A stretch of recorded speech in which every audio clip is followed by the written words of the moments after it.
What's up, guys? Panther here, and we are finally bringing you the APA Season 4 Finals match against Gypsy King and his Sydney Sharpedos. So, really wanted to bring this match as a live commentary. Just did not get the opportunity to with the delay in scheduling with me going on vacation and then the time zones. That was really a huge thing. So, unfortunately, did not get to live com this match. Really wanted to, but just didn't get the opportunity. So, gonna have to post-com. I know Gypsy's side will be post-commed as well. So hopefully you guys are okay with that. But anyways, this ended up being an amazing battle. So hopefully you guys will enjoy it from start to finish. So first I want to talk about Gypsy's team a little bit, his season, and then I'll get into mine. So Gypsy has had an amazing run this season, 11-1 so far on the season. Obviously 2-0 in the playoffs. He won his first match against Vivid, last match against A-Drive to make the finals here. So he's had a phenomenal season, voted Coach of the Year. Several of his mons were kill leaders this season: Spritzy, Volaby, Meowth, who he did not bring here. But he has a phenomenal team. And yeah, it was really difficult for me to prep for it because I really felt like earlier in the season I showed my best team against him. I felt like I showed my most well-rounded team against him. So I wanted to try to catch him off guard. I thought, to win this match, I have to catch Gypsy King off guard. So if you don't know who Gypsy is, and for some reason you follow my channel but not his, be sure to check out his link in the description below for sure, because you will learn a ton about Draft League content. This guy is a machine. He just pumps out championships and wins. That's just flat out. I don't think I've seen this guy lose straight up without a misplay on his end or like hacks or anything like that, other than to someone like Matty Brawlick or someone. I really can't think of too many people that's just straight up beat him. So he is a legend in the Draft League community if for some reason you don't know who he is. But yeah, so it's David versus Goliath here, and we're hoping we can throw that stone here today, boys. But anyways, so he has a really amazing team, a really solid team that synergizes very well with each other. The Spritzy, the Volaby, the Bronzong, those are all huge problems for my team. I have decent checks to them, but I showed them last match. So like Larvesta is going to check the Bronzer or check the Spritzy very well, but he could very easily run HP Rock this time as an example to kind of counter those.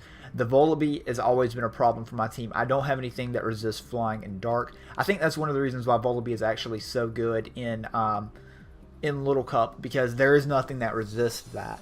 So I have a bulkier Tyrant and a bulkier Chinchou just to kind of check those mons. Badoo is a problem. Really, this mon and Bronzer and Volaby forced me not to bring my Fungus, which my Fungus really matched up pretty decently against like the Meowth and the Corphish. And you see Gypsy did not bring those. I think that kind of persuaded him not, the Fungus kind of persuaded him not to bring those anyways. So that ended up working out for us because I ended up not bringing the Fungus myself.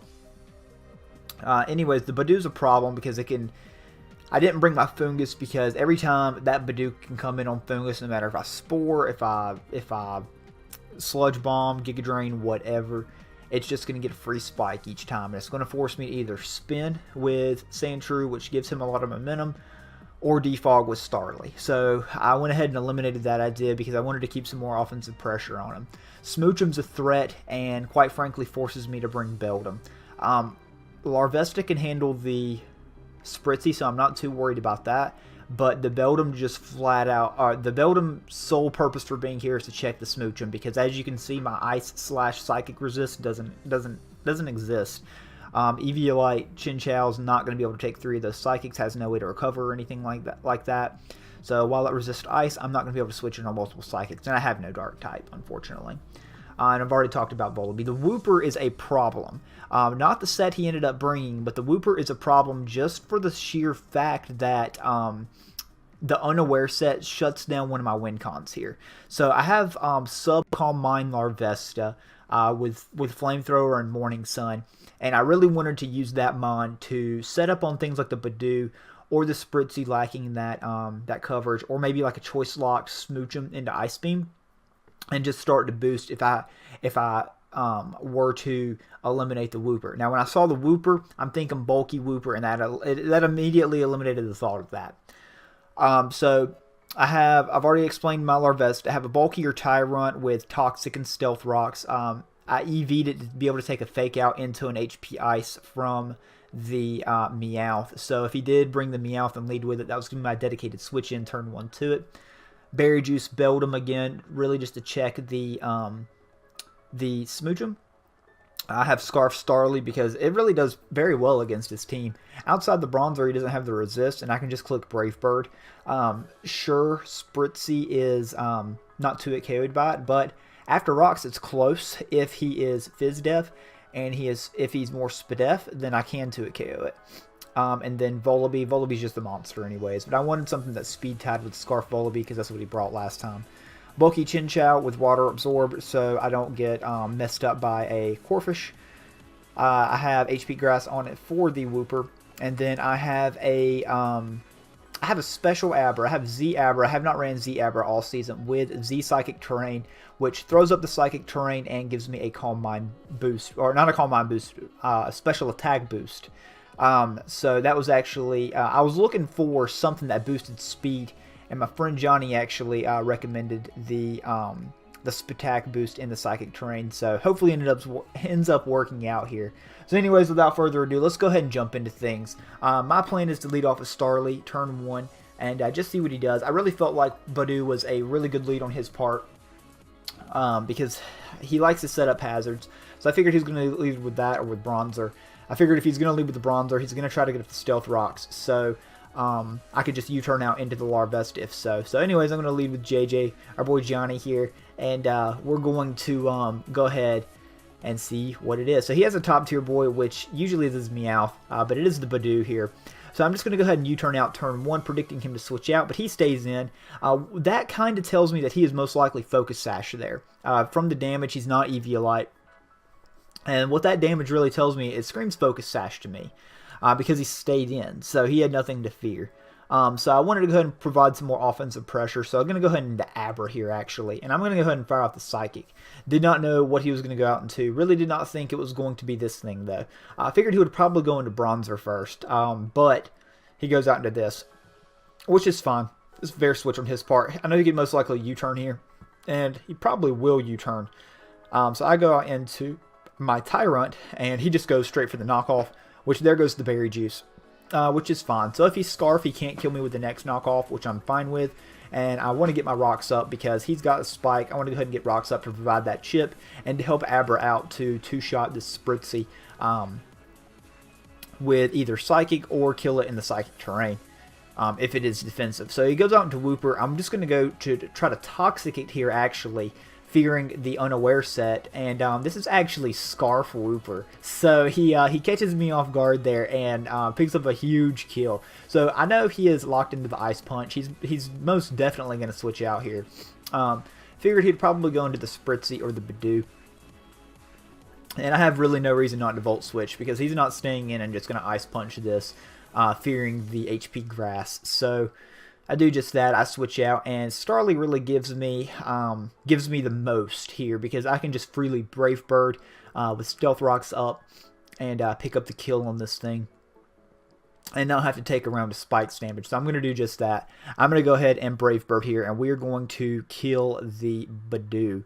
So right now we have Tyrant down and we have Badoo down. So it is 5-5. So this allows him to go out into his Bronzor, like I said, and kind of talked about earlier in the game. And I really feel like he's going to try to set up those Stealth Rocks here. So I want to go ahead and get my Larvesta in. I do have Defog on my Starly, but I want to go ahead and get in and start boosting since I know that thing is Scarf now. But he makes an amazing play, a good read, and goes for that Ancient Power, and that's really going to put me in the back already because this is a big win con for me. I probably should have played a little safer there and went into my Beldum, but as you can see, he's also Heat-Proof Bronzor, which is definitely a better bring than the Levitate at this point. But I couldn't Calm Mind. I could not Morning Sun up. There goes a big win con for me, though, in the Larvesta. So I go out into Abra. I feel like that's going to give me the most offensive momentum here because I can kill it with Shadow Ball from where it's at, because I know that it is not Eviolite at this point. And I'm just going to go ahead and fire off my my Z Psychic Terrain, get the special attack boost. Now, like I said, this is a 75% chance to kill if he is defensive, not SPDEF. So I'm going to go ahead and click the Psychic here. It turns out that he is very defensive, and it does not, or very SPDEF, and it does not kill. So that Spatak drop ends up not mattering here in the long run. He's going to protect here as I go for the Dazzling Gleam, just to make sure that he does not try to get in the Volibee here on me. And now I'm just going to Psychic, predicting him to probably sack off the Spritzy here as the safer play, because he does need the Bronzer, because this is best resist to my Starly at this point. So we've got the Spritzy down, and that's good news because it's not going to be able to heal back up on us. But now he goes out into the Smoochum, basically revealing that this thing is Choice Scarfed. And we know now that it is probably going to click the Psychic here. I predicted the Psychic because the Psychic Terrain, but even if he Ice Beams, I don't lose much by going out into this thing. I can't remember if this thing gets Shadow Ball off the top of my head or not, but hopefully he does not click Shadow Ball. But as you can see, that does not put us in Berry Juice range. Now here is a important turn. I actually predict here that he is going to go into the Volibee, so I go ahead and no, I'm sorry, I predict him to go into the Wooper here, and I go ahead and Zen Headbutt, predicting, like I said, the Wooper, because I felt like the Wooper was definitely not too important to him, and I did need the Smoochum. I did need to Smooch him down. So the Zen Headbutt actually ends up not doing enough to him, and as you can see, it leaves him in range to come back in on rocks. So go for the Iron Head here because I felt like it was the safer play if he chose to go out into the Volibee. And we do catch the Volibee, and that reveals that it's Eviolite right there because I hadn't seen the damage output on it taking a hit yet. So he goes out into the Volibee, and now I've got in Chinchou, and now I have a decision to make. So I still feel like he doesn't really need the Wooper here at this point. So I'm just going to go ahead and fire off the HP Grass as he stays in with the Volibee. And that's unfortunate because he's able to knock off my Eviolite there and do a ton of damage to my Chinchou. So Chinchou was kind of needed to take a hit from the Bronzer, but I really felt like it'd go into Wooper. And as you can see, I over-predicted again, trying to catch that Wooper because now I'm kind of playing from the back a little bit. He's gotten rid of my Eviolite. I just really want this thing down. I probably should have discharged. And now I'm going to discharge as he goes into to the Wooper. And as you can see, the Gypsy King is in my head now. And it's we're playing from the back very, very much. But we do have a chance based on just Scarf Starly alone. So don't count us quite out of this yet, boys. So he's going to make a good play here, go out into the Wooper. We have the Protect to help with the Fake Out, and we can see what he wants to lock himself into. And like I said, he doesn't really lose much from losing the Wooper here at this point because the Wooper just doesn't really do much to my team. It doesn't outspeed the Abra. If he can't lock himself into Scald or Waterfall because of the Chinchou. He can't lock himself into Earthquake because of the Starly. And Scarf Starly is definitely going to be able to outspeed and pick up the KO. So we're going to be able to knock out the Wooper here. And we're going to go up for the moment 4-3. So now he brings out the Bronzer. And I think this is the moment he was really waiting for. The opportunity to get this bad boy in and rock polish up. So now I'm like, uh-oh, it's time. So at this moment here, I've got to pray for some hacks. So to have a chance, and I hate to pray for that, but you know this is the finals match. So you know we're definitely hoping for the discharge para when I go for it here. Let's not even play because this thing's +2/+1 now, and it's popped its juice and it's back up to full. So we do not get the discharge para as we should, and this has been a clean game thus far. And I would really hate to win because of that, but you know, I've got to do what I got to do at the same time. So he's going to go ahead and click the Ancient Power here and pick up the kill on our Chinchou. I don't know what speed he's at. I probably should have known he was going to make it so he could outspeed the Abra, but I needed to see if I could get the Shadow Ball damage off here, which I ended up not being able to on this thing. So I've got to go into Starly. I know Starly is going to outspeed its Scarf no matter what. I'm going to go ahead and click U-turn just for some damage here. and we end up getting a crit actually, which ends up helping us out differential wise. Spoilers.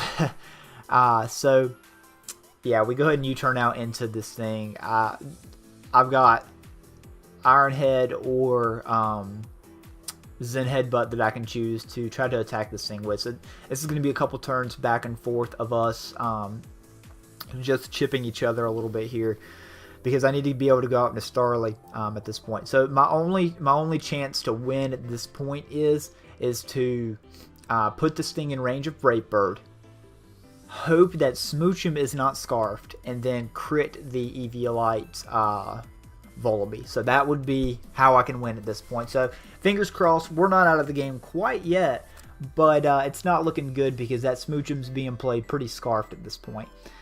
So as you can see, finally does knock out the Beldum. Down goes the monster Beldum, and we're just down to little Scarf Starly. And we've got a bird and a prayer here, and we're gonna click Brave Bird to the very end.